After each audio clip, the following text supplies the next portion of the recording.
Hey everybody, this is Dean FM, Dean Fraser Milford here for your creature comfort. And today I wanted to do another reaction video. This one is going to be to Must See. That's the title. Jasmine Crockett claps back at Nancy Mace after physical threat. This is on more of a political note because Congresswoman Jasmine Crockett was debating with a woman named Nancy Mace. It got a little heated. Want to take it outside, Mr. Chairman and committee. Samantha Lux covered the story, covered the drama there. Definitely go and see Samantha Lux's coverage on the incident itself. Got very heated. She straight up threatened Jasmine Crockett. Cash me outside. How about that? me outside the house or whatever. They excused her that, she was just asking to go out to coffee or something like that. It was just a mess. What the gentlelady said was, we can take this outside if you want. And okay, so that could mean you could go outside and have a cup of coffee or perhaps a beer. In politics and in those sort of scenarios, I can't imagine that it's appropriate to show physical aggression or express interest to show physical aggression. And based on the video clip itself, it seemed like Jasmine Crockett handled herself very well. And yeah, we got to clap back. And I've seen her on numerous things. This woman's going to get me involved in politics, I swear. She's sickening. She's like, she said...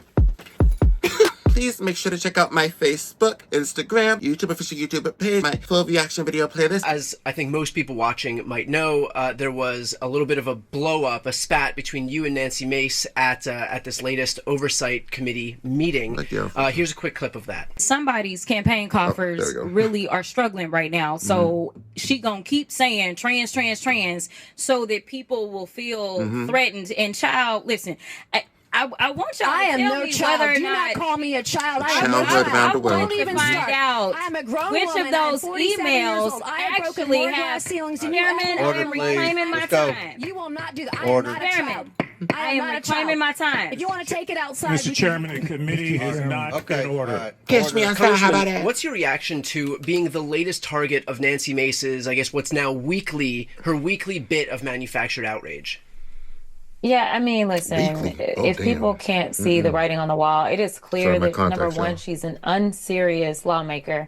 And number two, that she will do anything for clicks and anything for money.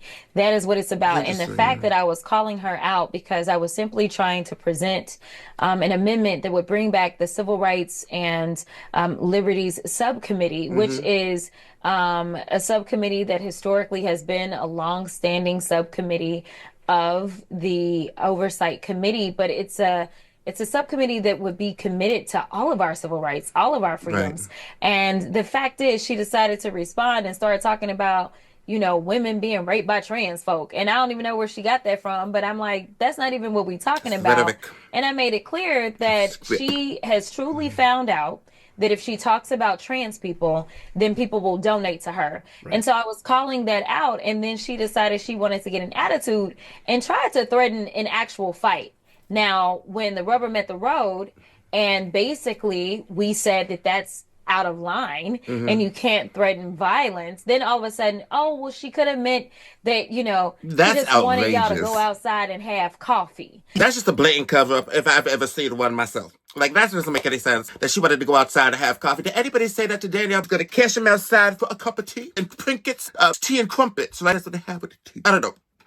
That didn't sound right. It sounds like some blatant stuff that I'm not okay with. Isms, phobias going on, and just downplaying of entire communities and downplaying of entire situations and struggles and literal past going on. I'm not involved 100% in politics myself because I'm not in politics. I haven't gone to school for that. I'm definitely looking to go into politics in my town itself. But regardless, my existence in many ways is politicized frequently and is called into question. So I just think it's fair as a neurodivergent American to be able to talk and speak my mind on these things, because either way, I didn't want to speak a lot during the Kamala campaign because that's to do with my inner insecurities. And to be quite honest, I didn't know if I'd be hurting the campaign, because that's how much I knew that the trans issues and people like me, queer people, and non-binary folk, and genderqueer people viewed as cringy. And unfortunately, it seems like cringy is a bad thing. It's just how it is. So I knew ahead of time that there was going to be a lot of trans issues, but staying silent didn't help then, and it's not going to be something that I'm going to choose to do now. I'm sure the emails have already gone out. I'm sure she was sending a text message while we were sitting in committee and said, let's go ahead and raise money off of this. But her threatening violence, that is what gives license to the crazy MAGA followers, where she's doing it to get a few dollars. And the reality is that my staff has to listen to the death threats that real crazies follow behind her and give when I'm literally just trying to make sure that this country works for everybody and not just those that elected me. Please. You know, the irony of this is she purposefully misinterpreted you saying child, which is just a term of endearment. Is there any acknowledgement from even her own colleagues that she is doing exactly that? That she's proving she's the very thing she claims not to be? No, I don't think she was being called a child. I think that there are certain people that are on their own islands, and Nancy Mace is one of those when it comes to the Republican Party. She's on her own island. She's doing her own thing. We know that McCarthy wanted to get her out. We know that she's not really what I would consider to be one of those that is beloved by the Republican caucus. And so she's found out, though, that by following in the footsteps of Marjorie, because she got real serious in that, too. She said, trying to get these trannies, okay. Chicks with dicks. Chicks with dicks. I see a dick. Let's get into it. I don't know who she's talking to. Could you imagine that's in any sort of professional forum? Oh my God. In what context does that come out of? I don't know. Exactly what she's doing. Right. Is let me just say the most ridiculous things I can and I can raise money. And that is why she's decided, she's talking about trans folk in the bathrooms. I don't know for how long and talking about how she's scared to go in the bathroom. Last time I checked, in the rules package that they passed with the Republican speaker, they said no trans women in the bathrooms. But what that's are you afraid of? They can't allow the dog to catch the car because then they have nothing to complain about. It's the reason that Republicans refused to pass the border bill that they themselves claimed that they wanted in the 118th Congress because they don't want to solve the problems because then they would prevent themselves from having a problem to run on. Right. Exactly. I think there is some irony in the fact that she tried to pick a fight when her last bit of manufactured outrage just the previous week was her pretending that she needed her arm in a sling because a handshake injured her. So for that person to go around picking fights is probably a little misguided. But the second thing that I wanted to bring up is, isn't it bizarre for her to go out on a limb and pretend that she is some champion for women's rights when her whole identity is really predicated on her allegiance to Donald Trump, who has more than 24 sexual assault allegations leveled against him when he was just found guilty and convicted of 34 felony counts for charges related to a hush money payout for an affair he had while his wife was at home with their infant son. A judge came forward and said that he raped E. Jean Carroll. So on issue after issue after issue, does the cognitive dissonance count for nothing here? No, I mean, listen, they play on the ignorance of those that support them. That's all it is. This is cosplay for them. When Democrats run for office, we really believe in actual policies. We believe in government. We believe in governance. They don't. Everything that they do is about tearing us apart, whether it's about tearing the very government that they have sworn that they are going to protect and participate in and serve. They are trying to tear away our foundation, which is the Constitution. I mean, they don't believe the things that they say. Think about the fact that they're like, oh, we're going to kick all the immigrants out. And now they're outraged because they're like, wait a minute. Elon said he want to bring more immigrants in. Right. And they're like, yeah, it's good for business. This is what we're trying to do because y'all aren't, and when I say y'all, I'm talking about MAGA, y'all aren't intelligent enough to do the jobs that we need done, as you are all saying, get rid of the Department of Education. And you're the very ones that need it. So yes, everything is about cosplay. So no, she is not a champion for women.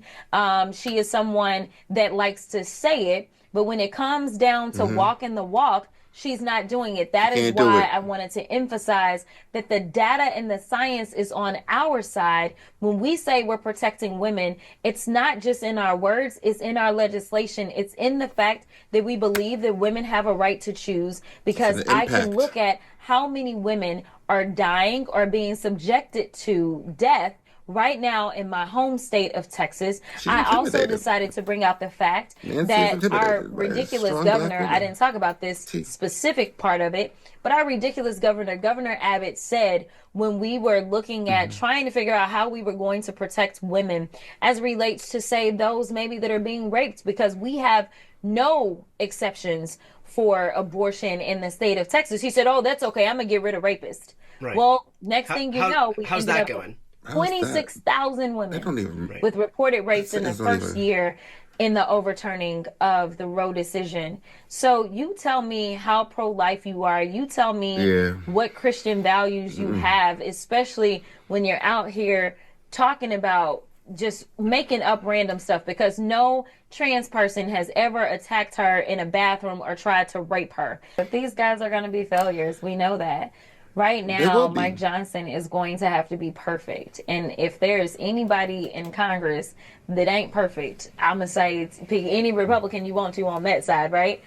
Because the reality is that the numbers are about to come down to 217 to 215. I appreciate somebody who takes an oath to the Constitution that they're able to really fight for the people. It should apply to everybody. And regardless whether they want us here or not, we are here. A lot of us can't afford to move out. I've said all this stuff before. We got to try to work together, explicit and not necessary. I'm not here to help you tear away other folks' rights. So we will see what happens. But if they are going to have to rely on Democrats, or they're just going to have to be perfect, because if one of them decides to go the other way, then that means that it fails. So I am looking forward to seeing them get their mandate agenda across the finish line. But let me tell you, if they end up banning trans folk in sports, which I think the numbers are in the 0.00%. They did end up doing, I believe. Trans folk that actually play sports. I think they did. If they somehow succeed, then what is it you gonna campaign on in 2 years? Right. Like, tell me what you gonna campaign on. There's a part of me that's like they're gonna get somebody to tank it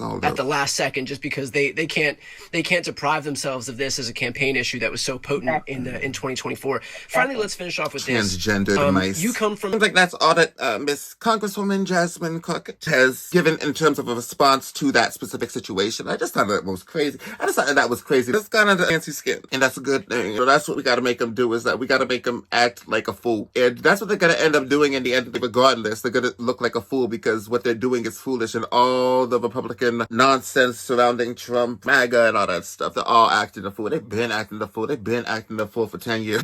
But I appreciate somebody, a strong black woman, no tea, no shade, being able to just be out here. I'm like, Kamala first, and then mother up for President Jasmine Crockett. America would win because America needs a black mother. America needs its people. It really does. I don't know what's going on. What's going on? No, we're all here, and I'm here with you, the trans people. Align myself, and a lot of my struggle is related. And that, my dear, was reacting to Jasmine Crockett claps back at Nancy Mace after the physical threat. And it was a physical threat. Let's not get it twisted. Let's not get it mistaken. And let me know what you think about Nancy just straight up being pardoned for that. Like, they should have been ashamed. I don't know who the hell thought that was even a good explanation. Like, there didn't seem to be any sort of repercussion, but I don't know. I hope you have a nice day. This world is crazy, topsy-turvy all around. Swirly, that's for surely. Okay, I'm gonna shut up. Bye-bye.